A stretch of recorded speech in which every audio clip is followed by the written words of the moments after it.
Welcome back to the Scriptorium. This is program number 19. And on 18 and 19, we're working on a booklet containing a poem. So let's continue from where we left off last week. We have here the two rectangles making a book opening. Remember, at the end of the program last week, we took the width of the page and then marked that on the right-hand side of the page. That point here. We took the width of the text and marked that on the right side of the page, and that gave us this point. This is the height of our page.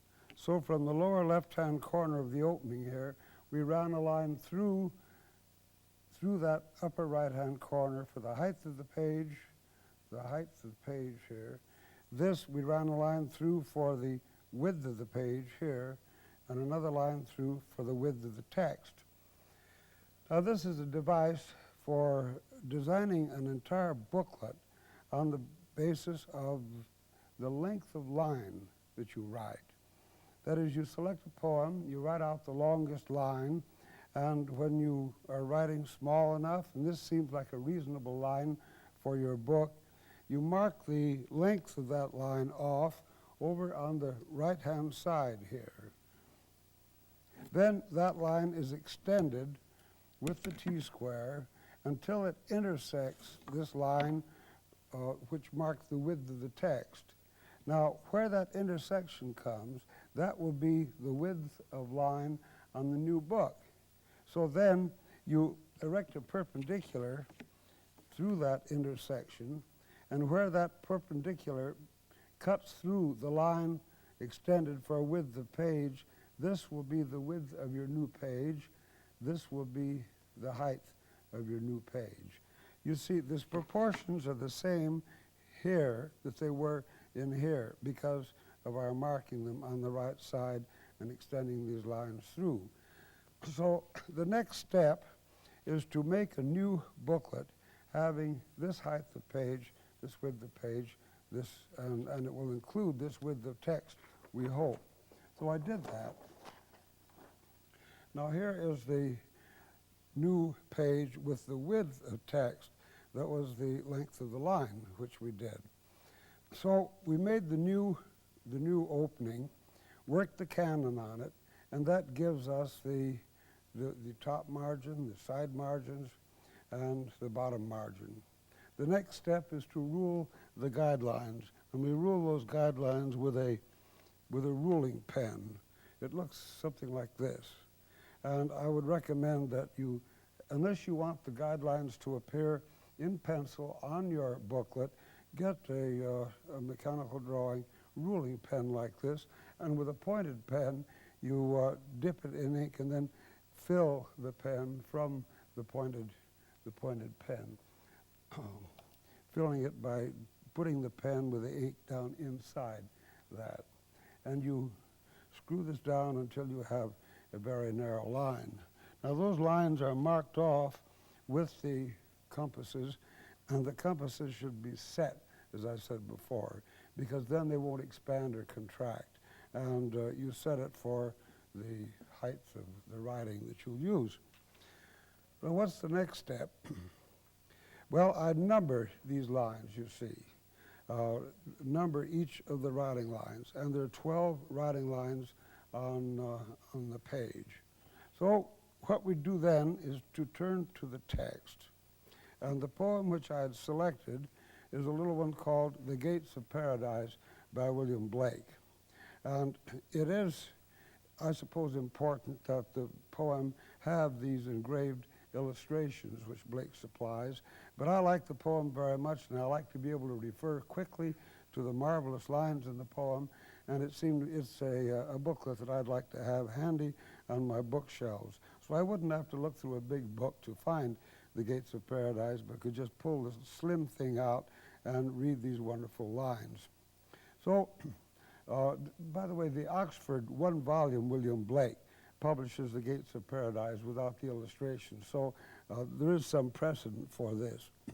Now, in examining this, we decide what we'll have in our book. So we make a dummy. Now the dummy can be any rectangle that you want. It's not important that you have the perfect rectangle. I just take some typing paper and fold it over and then indicate on the dummy what's going to appear there. The pages are numbered, and we can find out by going through first and determining what we want, and knowing that we have 12 lines to the page, how many pages we'll need in the finished book.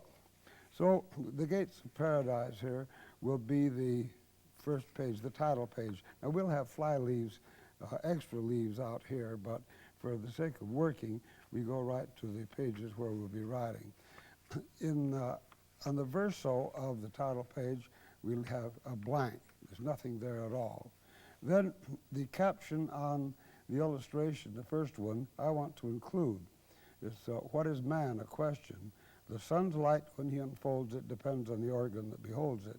A very important opening for the thing, and that will be on page 3 by itself. The what is man? The sun's light depends on the organ, and so on. Now let's turn, and we find that the prologue comes next. And the prologue conveniently turns out to be just 12 lines in length. Now, we count the prologue here as a line. We count what is called the white line here as a line. So it's 1, 2, 3, 4, 5, 6, 7, 8, 9, 10, 11, 12. So that comes out just perfectly. So on that page, we have the prologue and the verses that go with it. Following that is the last couplet, and it's, I have said to the worm, thou art my mother and my sister. And that's important to the meaning of the poem, so that will be page 5. And I'm marking lightly in pencil on this old beat-up copy of Blake that will be page 5. Now page 6, I decided, will be the keys plus a white line plus the caterpillar on the leaf reminds thee of thy mother's grief. So I indicate that on the dummy here for page 6. So I'll know exactly what will be on the page 6. The of the gates makes page 7, and the 12 lines come down to here. So I mark down of the gates on the dummy, and then the last line, the 12th line, counting the title and the white line as a line, as lines. Then comes page 8, beginning here, ending here. Page 9 starts here and ends down here. 10 runs through, but it leaves 2 lines left over for page 11. So I indicate the 2 lines here by just starting them, weaving in dreams and weeping. So now I know what goes on each page. To the accuser is the powerful part of the poem, and it turns out to be 12 lines. There's 2 lines for the little title to it, and then a white line, and then 4 white line, 4 more, coming to 12 altogether. So then page 13 would be blank, page 14 would be the colophon. Now what's a colophon? Old books, old handmade books and printed books had colophons, and it says this was written out for such and such a person, in case you're giving it to somebody, by so and such a place, then you put the date on it. Sometimes they had Last Day or Praise God. A long book, and they get tired and are awfully glad that it's over with. Then these 2 pages, 15 and 16, are blanks. Nothing on them at all. The next step then would be to cut pages and so on. But before we do that, let's take a breather and visit some wonderful young ladies, some of them with white hair, out at the Salvation Army class in metallic handwriting. In this class, I've stayed with it because they're the most fascinating people I've ever met.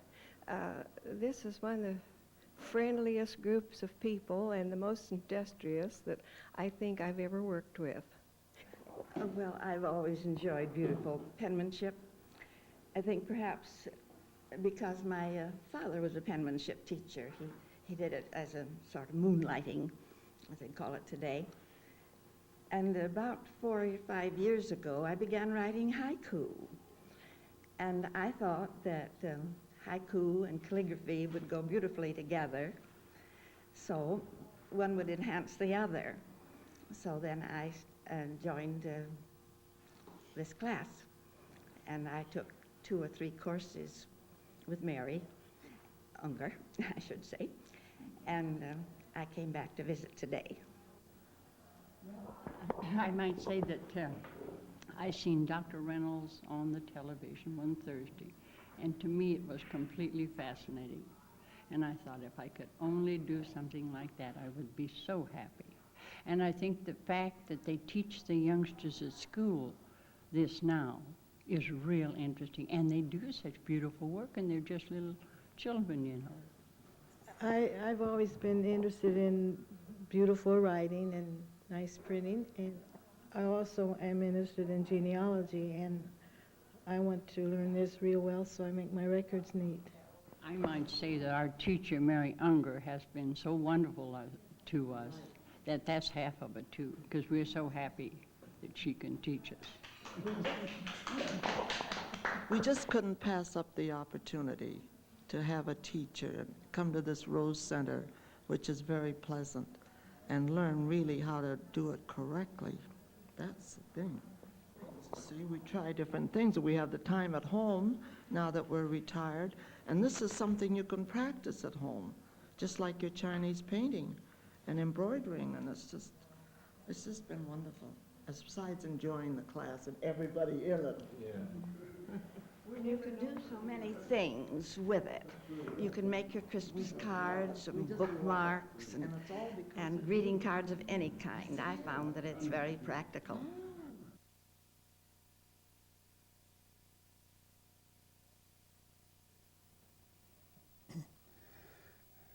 Well, that's a delightful visit to see these people and their enthusiasm. We have the dummy worked out. Now we know what will go on the pages, so all we need now are the pages. So cut out pages which are exactly the size of this new booklet. And I'll cut them out and then number them. Yes, these are numbered. See, these are exactly the size. I put the 2 sheets for fly leaves in here, and this will be 1. So this page then is placed, by the way, these green lines show up very prominently on this diagram, and you might feel that that would be distracting. Well, it would be. I wouldn't want to work with those on there. But remember, I ask that you do the diagrams with a hard pencil, say a 7H or a 9H pencil. You would be able to see these lines, but they wouldn't show the way they do here on your TV screen. I use color and a rather wide stroke here so that it would show up adequately. No, all you'd see would be the outline and the guidelines. So we put this page over the guidelines, put it down with tape, and then you can see the lines through there. So the first thing is to write the Gates of Paradise using those guidelines. Now, what's the next thing? This is blank, but don't start the page 3 over here, because this is page 11, you'll notice, and it's very easy to get confused unless you have a dummy. So you have to turn to page 3 according to the dummy and write what is man and so on. So then we'll look on our pages here, find page 3, and put that down and write the three lines, 4 counting the white line, and the white line is one of the writing lines on your page. And we write that in and then get ready for page 4. Now, page 4, of course, is the verso of that rectal page, so that goes over here. And you write page 4 there. And when you finish that, you have to find the sheet that has page 5 on it, and that is a rectal page. And you put that down and go on with number 5. I have said to the worm, and so on. Number 6, by reference to the dummy, we see is the keys of the gates. So we write those 4 lines, 1 line title, white line, 2 lines text, and then go to number 7, and 7 happens to be the opposite side here because this is the center of our little booklet. And you go on that way using the dummy to be sure that you don't write on the wrong line. Now, suppose you make a mistake. Well, it's better not to make a mistake, and I'll show you how to avoid making a mistake. It is no absolute guarantee that you're not going to make a mistake, but this is almost foolproof. I write the whole thing twice, you see. Now, here is the first line where the text of the poem actually begins. Mutual forgiveness of each vice, such are the gates of paradise, and so on. Well, I write all those lines out, and write them out not necessarily making the letters perfect, but being sure that the spacing is right, because it's the spacing that's the important part of this. Now, I would proofread this carefully. Better have a member of the family or some friend proofread it to be sure I haven't made any mistakes in spelling, to be sure I haven't left anything out. Now, look, we put this new sheet down and tear off the line. Place it exactly over a previous line. Fasten it down with drafting tape. You'll notice that the M begins here right at the margin. So now on this new paper, which will be under here, but I want you to see the guidelines, I will write mutual forgiveness of each vice, just copying on this sheet what is above. In that way, if I feel I'm in a hurry and I think this E is the final E, I don't put down 2 S's, but I put the N down and then go on and finish the word. You'll be amazed how easy it is to skip letters when you're writing, thinking you're farther along, and omit letters. Then this happens to come out just the right length. After that ink is dry, I tear off the next line and place it down over the line of dried ink, and then beneath it, I write out on the paper the next line. So that there's no way, that way, of having these lines. There's no way of, unless you get terribly confused and are awfully tired, there's no way of making a mistake. This is probably the safest way of all. Or you might write it out completely and use a light table. That is a table that has glass in it, and a light behind the glass, and then you lay a sheet of paper over that whole thing with the guidelines on the sheet of paper, and write sort of going over what is directly beneath. But I prefer this way. It letters your floor up with a lot of those short lines. Now, after that is all done, these are put together. The next step would be sewing these so that your booklet wouldn't keep falling apart like this. Now, the sewing is a very simple task. You find the center here, punch a hole in it. You find the midpoint between this and the head of the book, put a hole in here. Find the midpoint between the center and the foot of the book, put a hole in there. And then with thread, you sew it. Now, this is the way the design will appear. Here's our book.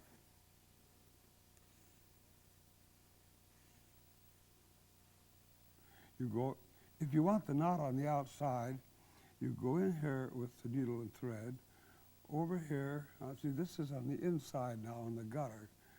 And you come down in here, over here to the left, to the midpoint, go through there, come back here, and then down through that center hole. And then you pull the threads up tight and tie them. Now, if you want the knot to appear on the inside of the book, in the gutter, then the needle goes in on the top, around, and so on. And the knot will be on the inside. Here, the knot will be on the outside of the book in here. The next step is to cut cover stock. Now, in the art supply stores, this is called art paper, and you can get quite a variety of very nice colors. So you cut that so that it will be the size of the book with good flaps, because these flaps folding over help keep the thing together, and they look nice. You may want extra fly leaves, but they'll look very nice when the thing is put together. And you open it up. In order to put the cover on, what I do is put a piece of newspaper down on the writing desk, lay this down on the newspaper, and with a piece of scrap paper over it, just a large sheet of scrap paper, go into about 1/4 of an inch to the edge, and then with library paste along that narrow edge. Then turn it over and repeat the process on the other side, pasting in here. Then you put it into the cover stock and fold these in. The knot, you see, will now be, there'll be paste on either side of that knot. Well, what you need now is to dry it, but I would put it under pressure. I would lay heavy books on it. If you have a screw press, fine. You know, the old kind of iron press that was used in copying letters. But if you don't have one of those, put some stiffening material, board or whatnot along this edge, and then pile heavy dictionaries. If you have one of these huge family Bibles, pile that on. Put on anything you have that will give weight to this to hold it down, and by next morning it should be dry. Now, the title might be put directly on the cover here in a light ink or dark ink to contrast with this rather dark green stock. You can cut out a contrasting piece of paper, a little rectangle, say in tan or brown, and then write the title on that in black ink. And that can be put down with library paste before you put the thing under pressure. It's rather nice to have a title on the cover so that when you pick the book up, you won't have to look into it to be sure whether you have it upside down or not. You can turn it, this is the cover, then you know that you can read it as you go through. Now here's a very important consideration. Suppose you have a number of poems in your book, be certain that they all begin right here on this top writing line.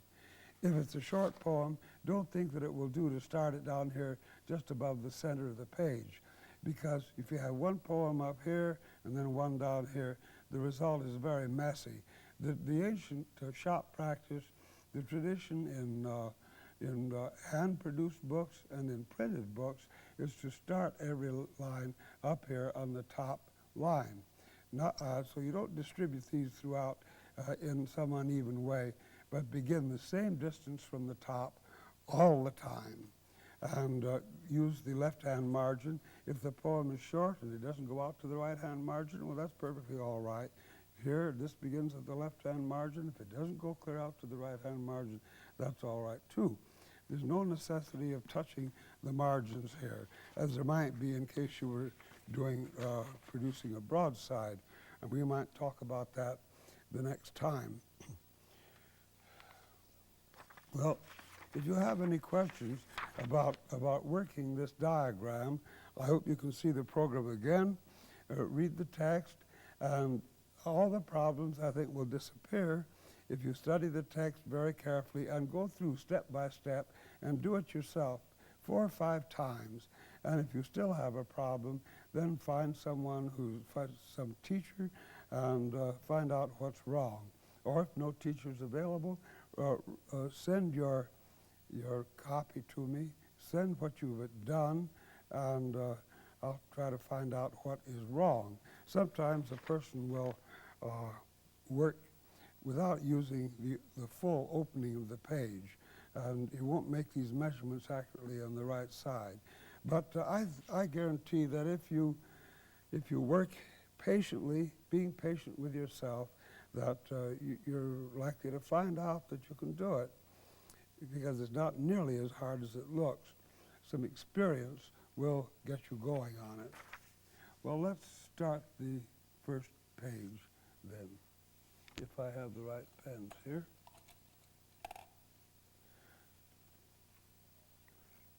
No, before doing that though, the small caps are extremely valuable. I mentioned the small caps and showed one line of them in my text, but look at this, please. This is a book written by one of my ex-students, Jacqueline Svaran, called Written Letters. She has 22 alphabets in here. It's a beautiful, beautiful book, and I would recommend the book highly to you. The small caps which she has here are exquisite. They're only 3 pen widths high, and they would be very handy in your book work. You can see how they look together here. They'd make a marvelous title page, and it is customary to put the title page in capital letters. Well, thank you.